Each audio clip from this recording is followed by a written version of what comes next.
Hey guys, so today is an event called Doors Open MKE. It's where about 100 buildings in the city open their doors to the public. Anything from libraries, maintenance facilities, that sort of thing, like historic stuff. So yeah, I'm downtown right now, and we're gonna go check some stuff out. Our first stop for the day is the Emmanuel Presbyterian Church, a high Victorian Gothic style church constructed in 1875. Although a fire destroyed the interior in 1887, the church continued to be expanded and fixed up over the years. In the early 1900s, stained glass windows were added, and a few decades later, the entire interior was completely remodeled. Many years later, after many modifications and additions, the church eventually ended up on the National Register of Historic Places in the 1970s. So I was on my way to the next place and I got distracted by these beautiful apartments. Anyways, our next stop is St. Pez Episcopi, I think, a Romanesque style church that was constructed in 1882. The exterior is built out of dark red sandstone imported from the coast of Lake Superior, which is quite uncommon to see in the city nowadays.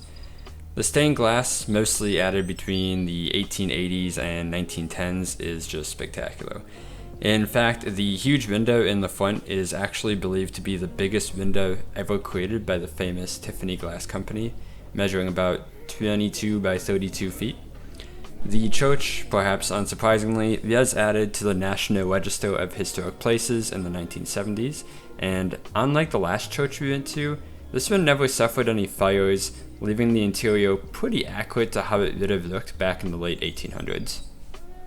Next up, we're going to the Direct Supply Innovation and Technology Center. That's a very, very long name. It's technically not a historic building, but it's super, super neat, so I wanted to show it to you guys. This place has a sort of like corporate office mixed with theme park, mixed with coffee shop type vibe. There's a lot of cutesy little secret doors and fun little interactive things to discover, including a giant Betty Wright made out of plants because, why not? It was voted the city's coolest office last year, and I can honestly see why. I never even knew this place existed, but it was sick. Like, if this place was open to the public normally, I would definitely bring in my laptop and, grab a coffee. It was awesome. Next up on our list today is the library downtown. This particular building was finished in 1898, and although there's been additions added on over the years, the main atrium along with the exterior still maintain their historic charm. This is probably my favorite building in the city, so I'm just going to shut up for a few minutes and let you enjoy the architecture.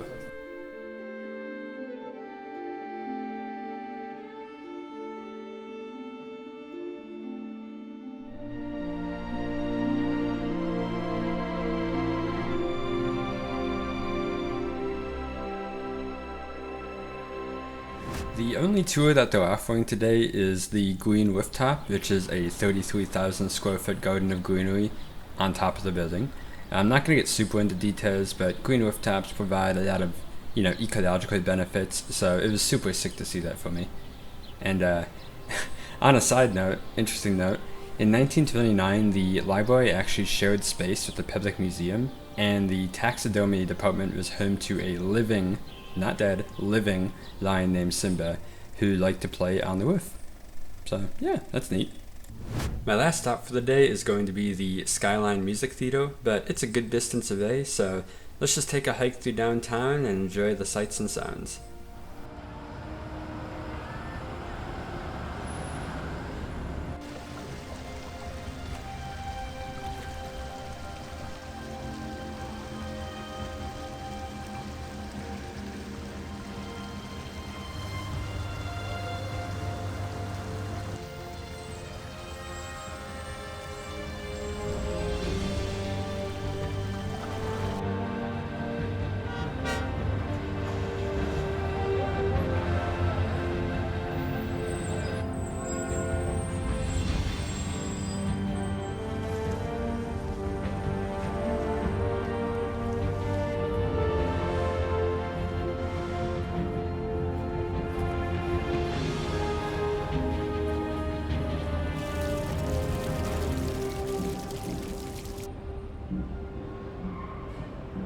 So yeah, the Skyline Music Theater. I actually almost missed it because the outside is quite unassuming. It's not flashy. It's very incognito. Kind of took me by surprise. The inside, however, oh my god, it's absolutely stunning. I'm not really into plays and opera and that sort of thing, but man, like the like design and architecture of the studio, stunning, absolutely stunning. And some history. Despite it actually looking quite historic, the entire building was actually built in 1993. It was just modeled after an 18th century French opera house. So yeah, that's the last stop for the day. I am going to go head back to my car. So yeah, guys, that's it for the day. Saw some amazing places. This is like one of my favorite events in the city. Like, I try to make it every year. I did miss last year because I was in the mountains in a different state. But yeah, glad I made it this year. Glad I could share some sick locations with you guys. And I am planning on going out tomorrow, so I'll probably make another video for that. So I'll link it up, I think here, maybe here, edge of the screen, you know. Yeah, so if you liked today's video, don't forget to like it, and if you really liked it, you know, consider subscribing. YouTube stuff. Thank you, guys.